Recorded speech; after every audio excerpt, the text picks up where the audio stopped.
भारताशी गद्दारी करणाऱ्या यूट्यूबर ज्योती मल्होत्रावर पहिला सर्जिकल स्ट्राइक करण्यात आला तर ज्योतीवर कारवाईचा कुऱ्हाड कोसळलेली आहे।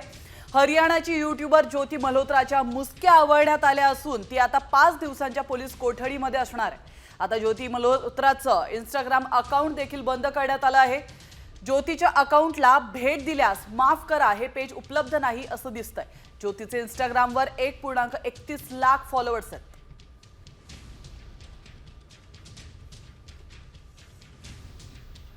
तर आपण पाहतोय आता अतिशय महत्त्वाची अपडेट। भारताशी गद्दारी करणाऱ्या यूट्यूबर ज्योती मल्होत्रावर पहिला सर्जिकल स्ट्राइक झालेला आहे। ज्योतीचं यूट्यूब अकाउंट बंद करण्यात आलेलं आहे। तर आपण पाहतोय ज्योती मल्होत्राच्या अटकेनंतर भाजप खासदार निशिकांत दुबे यांनी मोठी मागणी केली आहे। ईडी एनआयएने सर्व यूट्यूबर्स फेसबुक पत्रकारांची चौकशी करावी अशी मागणी त्यांनी केली आहे। या सर्वांचे परदेश दौरे, जाहिराती, बँक खाती, गाड्या आणि विकत घेतलेल्या घरांची चौकशी करावी अशी मागणी देखील निशिकांत दुबे यांनी केली आहे। तर निशिकांत दुबे यांनी नेमकं काय ट्विट केलं आपण पाहूयात। भारतातील सर्वच यूट्यूबर्स फेसबुक पत्रकारांची ईडी एनआयए कडून चौकशी करा। यूट्यूबर्स परदेशी शक्तींसोबत मिळून देशविरोधी अजेंडा चालवत नाहीत ना याची चौकशी करा। यूट्यूबर्सचे परदेश दौरे, जाहिराती, बँक अकाउंट्स, गाडी आणि घर यांची देखील चौकशी करा अशी मागणी निशिकांत दुबे यांनी केली आहे। तर गेल्या 3 वर्षात यूट्यूब कडून भारतीयांना 21,000 कोटी मिळाल्यात अशी माहिती देखील या ट्विटच्या माध्यमातून निशिकांत दुबे यांनी दिली। आणि अजून एक महत्त्वाची बातमी, हरियाणातून आणखी एका आरोपीला अटक करण्यात आली आहे। हरियाणामधून तारीफ नावाच्या आरोपीला अटक झाली आहे। पाकिस्तानसाठी गुप्तहेरी करत असल्याचा त्याच्यावर आरोप आहे। भारताविरोधात गद्दारी केल्याचा तारीफवर आरोप आहे आणि या पार्श्वभूमीवर हरियाणातून अजून एका आरोपीला अटक करण्यात आली आहे। तारीफ असं या आरोपीचं नाव आहे।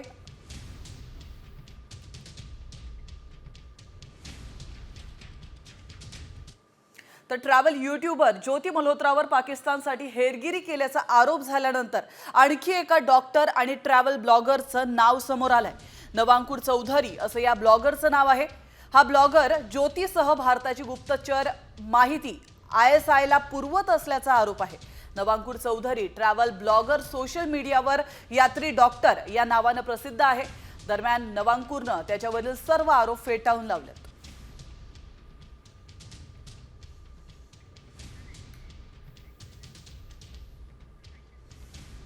भाई मैं अपनी गवर्नमेंट एजेंसीज़ का पूरी तरह से साथ देने को तैयार हूँ। कोई भी एजेंसी हो, कोई भी पुलिस हो, कोई भी हो, मतलब जिसको भी इन्वेस्टिगेशन करनी है गवर्नमेंट की एजेंसी, मैं उनको साथ देने के लिए अपनी तरफ से पूरा सहयोग करने के लिए तैयार हूँ भाई। पाकिस्तानातील बलुचिस्तानमध्ये भीषण बॉम्बस्फोट झालेला आहे। या स्फोटात 4 जणांचा मृत्यू तर 20 जण जखमी झाल्याची माहिती समोर येते। या स्फोटानंतर अनेक दुकाने कोसळली आहेत आणि आग लागली आहे। दरम्यान स्फोटानंतर अज्ञात हल्लेखोर आणि सुरक्षा रक्षकांमध्ये जोरदार गोळीबार देखील झाला। सुरक्षा रक्षकांनी परिसर सील केला असून हल्लेखोरांचा आता शोध सुरू आहे। आपण या दृश्यांच्या माध्यमातून पाहू शकतो पाकिस्तानातील बलुचिस्तानमध्ये भीषण बॉम्बस्फोट झाल्याची ही दृश्य आहेत।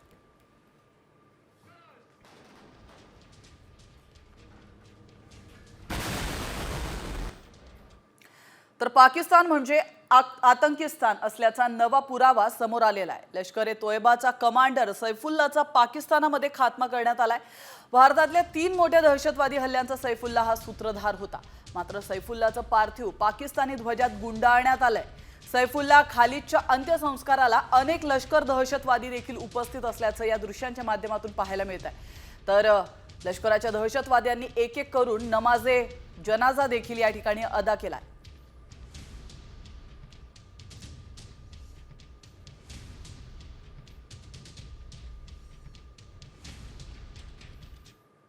ऑपरेशन सिंदूर नंतर आता देशात आरोपांच्या फैरी सुरू झालेल्या आहेत आणि विरोधी पक्षनेते राहुल गांधींनी परराष्ट्र मंत्री जयशंकर यांना सवाल केला। ऑपरेशन सिंदूरची माहिती पाकिस्तानला आधीच का दिली? आपण किती भारतीय विमानं गमावली असा सवाल राहुल गांधी यांनी केला। तर राहुल गांधी यांनी नेमकं काय ट्विट केलं आपण पाहूयात. परराष्ट्र मंत्री जयशंकर मौन बाळगून सत्य सांगत नाहीयेत, हेच धोकादायक आहे. मी पुन्हा विचारतो, पाकिस्तानला आधीच सांगितल्यामुळे भारतानं किती लढाऊ विमानं गमावली? ही चूक नाही, एक गंभीर गुन्हा आहे. देशाला सत्य समजलंच पाहिजे, असं ट्विट राहुल गांधी यांनी केलं. तर भारताकडून पाकिस्तानची पाणी कोंडी करत सिंधूचं पाणी थांबवल्याने पाकचा थैथयाट पाहायला मिळतोय. पाकिस्तानचं पाणी रोखण्यासाठी भारतानं केलेले कोणतेही पाऊल लाल रेषा ओलांडेल अशी पोकळ धमकी पाकिस्तानच्या इंटर सर्व्हिसेस पब्लिक रिलेशन्सचे महासंचालक लेफ्टनंट जनरल अहमद शरीफ चौधरी यांनी दिली आहे. I hope that time doesn't come, but it will be such actions that the world will see, and the consequences of that may be felt for years and decades to come. Nobody dare stop water of Pakistan. तर operation सिंधूर नंतर पाकिस्तानच्या निशाण्यावर अमृतसर मधील सुवर्ण मंदिर होतं अशी माहिती भारतीय लष्करानं दिली आहे. पाकिस्तानकडून सुवर्ण मंदिरावर ड्रोन हल्ला करण्यात आला होता. पाककडून मिसाईल देखील डागण्यात आले होते अशी माहिती ही भारतीय लष्करानं दिली आहे. मात्र भारतीय एअर डिफेन्सने त्यांचा हल्ला परतवून लावल्याचंही आर्मीनं सांगितलंय.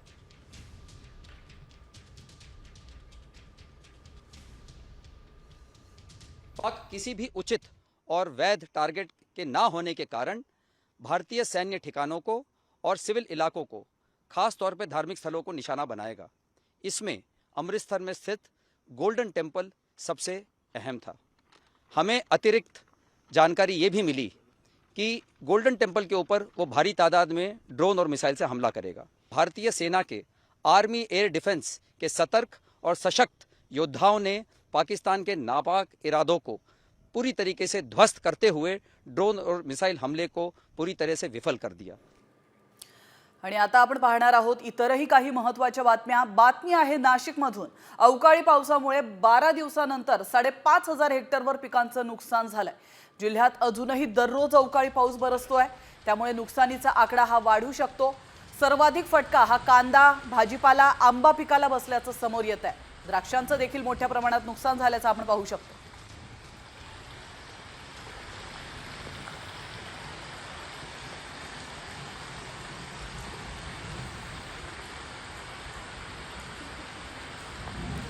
तर अवकाळी पावसामुळे पश्चिम विदर्भातील शेतीतील पिकांना मोठा फटका बसल्याचं आपण पाहतोय. अमरावतीच्या वरुड, मोर्शी, अंजनगाव, सुरजी आणि त्याचप्रमाणे धारणी तालुक्यासह इतरही भागात वादळी वाऱ्यासह पाऊस झालाय. पावसाचा संत्रा बागा, ज्वारी आणि भाजीपाल्याला देखील मोठा फटका बसलाय. अनेकांच्या घरांचं नुकसान झालंय. तर चिंचोना या ठिकाणी वीज पडून 2 बैलांचा मृत्यू देखील झालाय.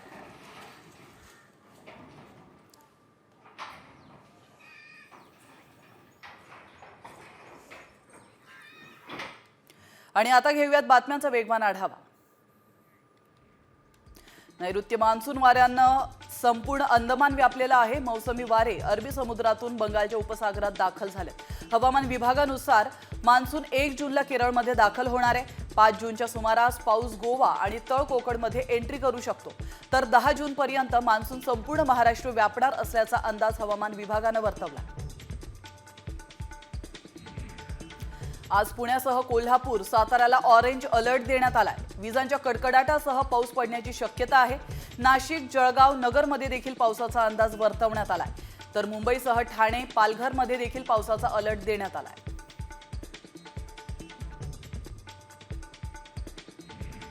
पुण्यात अवकाळी पावसाने हजेरी लावली आहे. मागील 18 दिवसांमध्ये 183% पाऊस झालाय.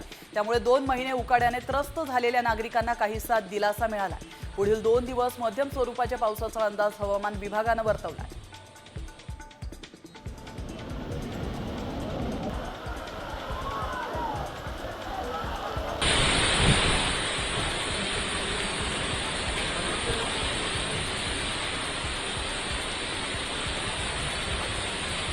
बुलढाणा जिल्ह्यात वादळी वाऱ्यासह अवकाळी पाऊस झालाय. नांदुरा, मेहकर, सिंदखेड राजासह इतर तालुक्यांमध्ये देखील जोरदार पाऊस बरसलाय. पावसामुळे उन्हाळी पिकांचं नुकसान झालंय. तर वीज पडल्याने 4 जनावरं दगावल्याची देखील माहिती समोर येते. साखरखेडा परिसरामध्ये मुसळधार पाऊस झाल्याने शेतातील नाले वाहू लागले.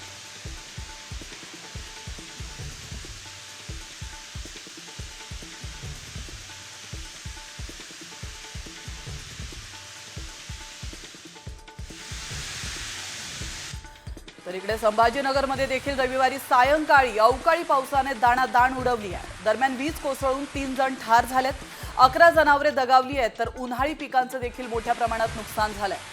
शहरी भागात अनेक घरांमध्ये पाणी शिरल्याचं पाहायला मिळत आहे, तर आजही अवकाळी पावसाची शक्यता वर्तवण्यात आली आहे.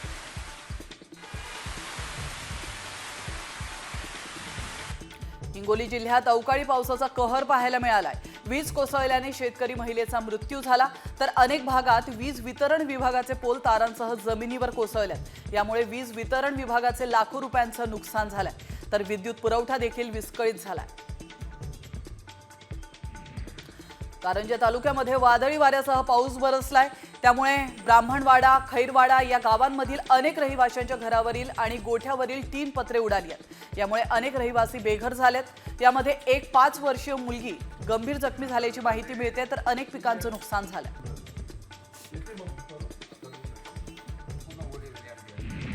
जम्मू काश्मीरच्या शोपियानमध्ये सुरक्षा दलांनी दहशतवाद्यांच्या 2 साथीदारांना अटक केली आहे. या दरम्यान मोठ्या प्रमाणात शस्त्रे आणि दारुगोळा जप्त करण्यात आला, तर अनेक इलेक्ट्रॉनिक उपकरणांची देखील या ठिकाणी जप्ती झाली आहे. जगभरात पाकिस्तानची पोलखोल करणाऱ्या संसदीय स्थायी समितीला विक्रम मिस्त्री माहिती देणार आहेत. ऑपरेशन सिंदूरबाबत कुठल्या देशांसमोर बाजू कशी मांडावी याची चर्चा होणार आहे. यामध्ये 51 खासदार नेते, 8 राजदूतांचा समावेश असेल. काँग्रेस खासदार शशी थरूर अमेरिकेतील शिष्टमंडळाचं नेतृत्व करणार.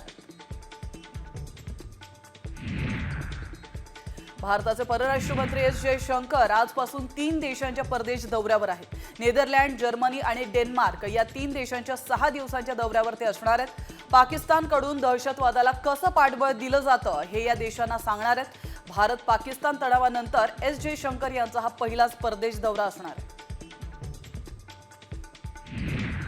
IMF म्हणजेच आंतरराष्ट्रीय नाणेनिधीनं पाकिस्तानवर मदतीसाठी 11 नवीन अटी लादल्यात. 17,600 अब्ज रुपयांच्या नवीन अर्थसंकल्पाला संसदेची मंजुरी मिळवणं, वीजबिलांवरील कर्जफेड अधिभारामध्ये वाढ करणं आणि 3 वर्षांहून अधिक जुन्या गाड्यांच्या आयातीवरील बंदी उठवणं या अटींचा यामध्ये समावेश असेल.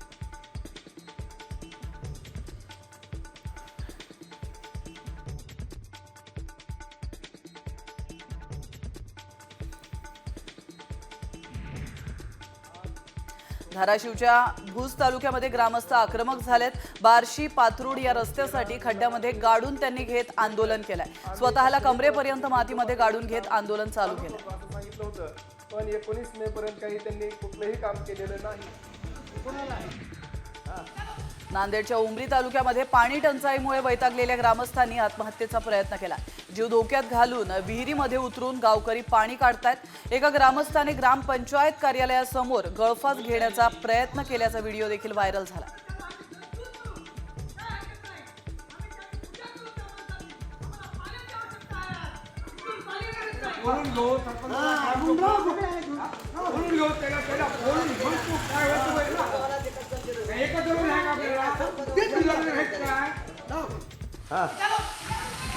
अमरावतीत चित्र चौकामध्ये ॲक्सिस बँकेच्या ATM मधून पैसे पळवणारी टोरी ही सक्रिय झाली आहे. ॲल्युमिनियमची प्लेट लावून चोरी केली जाते. अनेक वेळा असे प्रकार घडत असल्याने सुरक्षेचा प्रश्न ऐरणीवर आला. उशिराने तिकीट घेतल्यास प्रवाशावर कारवाईचा निर्णय PMP प्रशासनानं घेतलाय. PMPML बसमधून फुकट प्रवास करणाऱ्यांवर चाप बसवण्यासाठी मोबाईल ॲप ऑनलाईन तिकीट प्रणाली सुरू करण्यात आली आहे. प्रवाशांनी बसमध्ये बसतानाच तिकीट काढून प्रवास करावा असं आवाहन PMP प्रशासनानं केलंय. परतूर शहरामध्ये अपघात टाळण्यासाठी खड्ड्यात थेट लाकूड टाकण्यात आलंय. तर प्रशासनाचं खड्ड्यांकडे दुर्लक्ष होत असल्याने नागरिकांनी संताप व्यक्त केला. अपघातात जखमी झाल्यानंतरच जाग येणार का असा सवाल नागरिक विचारतात. आतापर्यंत या खड्ड्यामुळे 50 पेक्षा अधिक नागरिक जखमी झाले.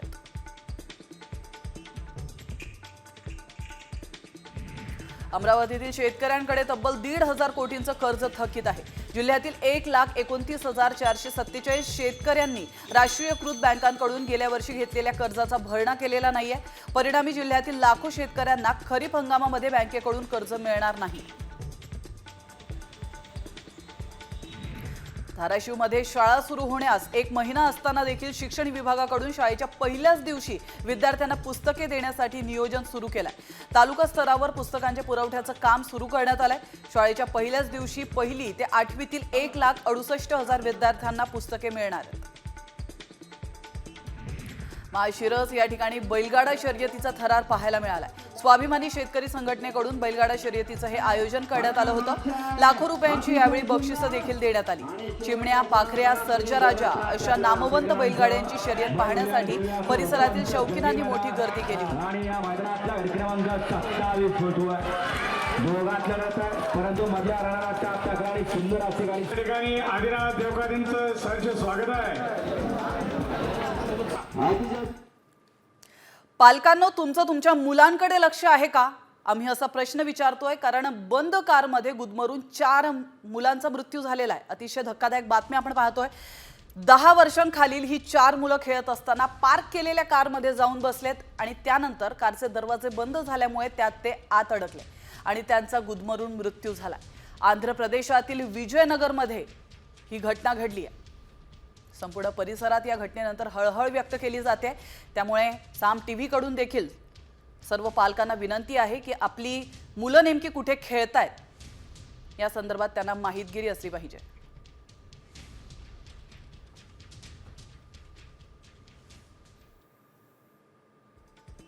मुंबईला बॉम्बने नष्ट करणार असल्याचा धमकीचा कॉल आलेला आहे. जे मार्ग परिसरामध्ये एका व्यक्तीचं संभाषण ऐकल्याचा कॉलरचा दावा आहे. राजीव सिंग नावाच्या कॉलरने डायल 112 ला कॉल करून माहिती दिली आहे. राजीव सिंग नावाच्या कॉलर विरोधात अफवा पसरवल्याप्रकरणी गुन्हा दाखल करण्यात आला.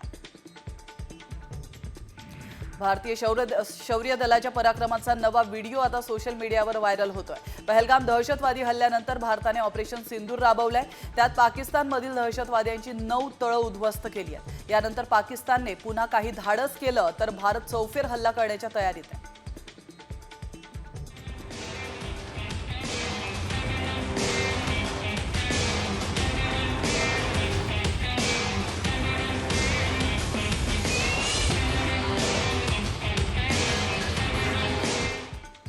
नवी मुंबईत 14 वर्षांच्या मुलाचा खड्ड्यात पडून मृत्यू झालाय. बांधकामासाठी तयार करण्यात आलेला खड्डा तात्काळ बंद करण्यात यावा अशी मागणी नागरिकांनी केली आहे. सरपंच संतोष देशमुख हत्या प्रकरणाची पुढील सुनावणी ही 3 जूनला होणार आहे. आजच्या सुनावणी वेळी कागदपत्रे मिळाले नसल्याचा आरोपींच्या वकिलांनी दावा केलाय. तर चाटेच्या वकिलांनी निर्दोष मुक्तीसाठी केलेला अर्ज मागे घेण्यात आलाय. आजच्या सुनावणीला सरकारी वकील उज्ज्वल निकम उपस्थित नव्हते. राज्यभरात अवकाळी पावसाचं धुमशान सुरू असल्याने भाजीपाला, फळांना फटका बसलेला आहे. परिणामी कृषी बाजार समितीमध्ये शेतमालाची आवक घटल्याने दर वधारलेत. यामुळे नागरिकांच्या खिशाला मोठा फटका बसतोय. अवकाळी पावसामुळे आणि वाढत्या तापमानामुळे भाजीपाला पिकांचं नुकसान झाल्याने आवक घटली. एका आठवड्यात सोने 4,000 रुपयांनी स्वस्त झालंय. मल्टी कमोडिटी एक्सचेंजर सोन्याच्या किमती घट झालेली आहे. पण देशांतर्गत बाजारातही सोन्याचे दर कमी झालेत. सध्या सोन्याचा दर हा 92,480 रुपये प्रति तोळा इतका आहे. आजपासून 11वी साठी ऑनलाईन प्रवेशाची प्रक्रिया सुरू होणार आहे. प्रवेश अर्ज भरण्यासाठी विद्यार्थ्यांना 10 ते 15 दिवसांचा काळ मिळणार आहे. 19 ते 28 मे पर्यंत ही प्रक्रिया सुरू असेल. त्यानंतर पहिली तात्पुरती गुणवत्ता यादी जाहीर होईल. मुख्य 3 प्रवेश फेऱ्या आणि आवश्यकतेनुसार विशेष प्रवेश फेरी प्रसिद्ध केली जाणार.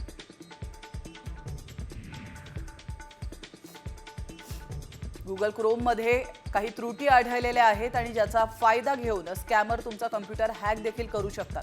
त्यामुळे इंडियन कम्प्युटर इमर्जन्सी रिस्पॉन्स टीमने इशारा जारी केलेला आहे. विंडोज आणि मॅकवरील व्हर्जनवर ही बाब लागू आहे.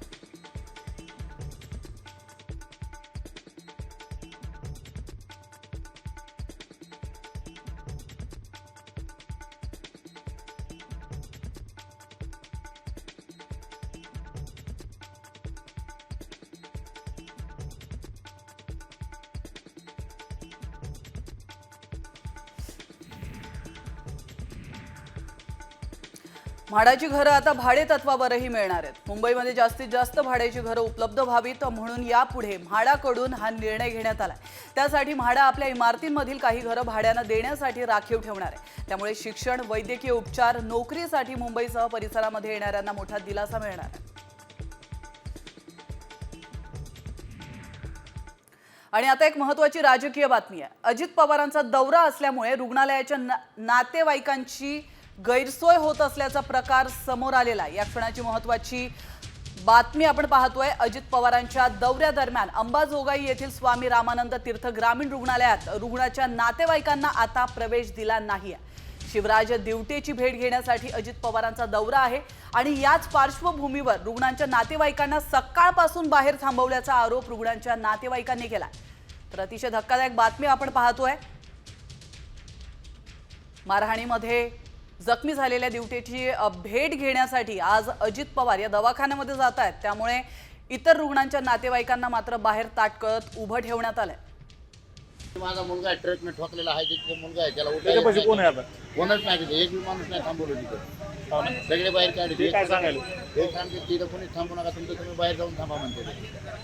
मुलापाशी एक पण नाही कोणी. त्याला उठता येत नाही, हात घालून डोके घालून हात घालून हो का? कोणीच नाही त्याच्याकडे. कोणीच नाही. मॅडम म्हणतात आम्ही बघून घेतो स्वतः.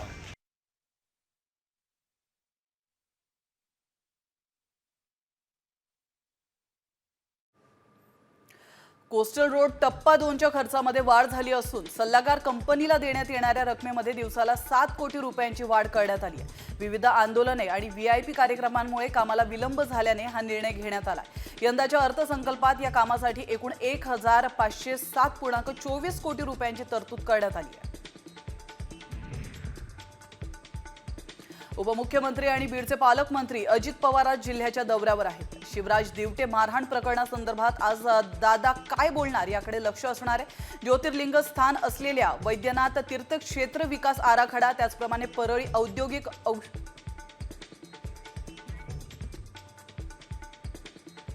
आणि आता एक महत्त्वाची ब्रेकिंग न्यूज समोर येते.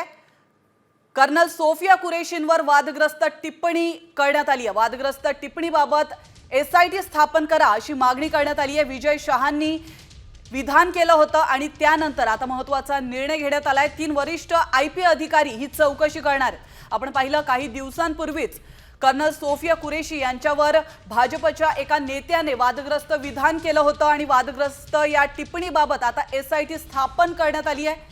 विजय शहांनी हे विधान केलं होतं आणि त्यानंतर आता महत्त्वाच्या घडामोडींना वेग आलेला आहे. कर्नल सोफिया कुरेशी यांच्यावर वादग्रस्त विधान करणाऱ्या भाजप नेत्यावर आता काय कारवाई केली जाते आणि कशा प्रकारे या विधानाची चौकशी केली जाते हे पाहणं अतिशय महत्त्वाचं असणार आहे. कारण 3 वरिष्ठ IPS अधिकारी आता त्यांची चौकशी करणार आहे, या विधानाची चौकशी करणार आहे. कर्नल सोफिया कुरेशी यांच्यावर वादग्रस्त टिप्पणी करण्यात आली होती.